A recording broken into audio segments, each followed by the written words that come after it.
And that brings us to the conflict.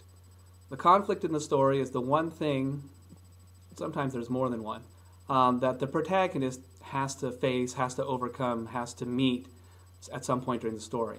There could be other problems in the story, but if they're not related to the protagonist, then it's not the conflict. There are three types of conflicts. First of all, there's man versus man, where your hero has to overcome another person.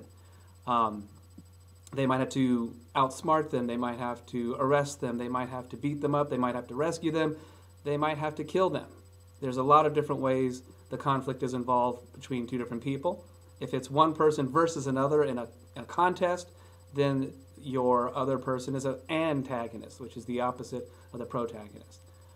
And of course, there's not just man versus man, it could be female versus female or any combination.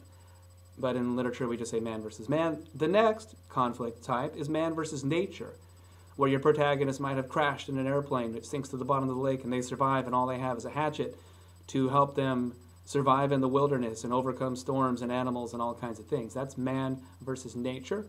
And then the final one, which can be pretty intricately woven, are stories where it's man versus himself, where the protagonist has some kind of a flaw inside them, something that they have to deal with, that they're fighting, that they're battling within themselves, and they have to overcome that.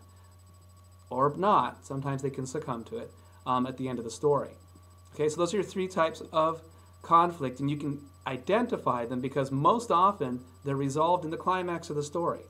We're going to get to that in another episode, but you'll know it's the conflict because it's resolved in the climax.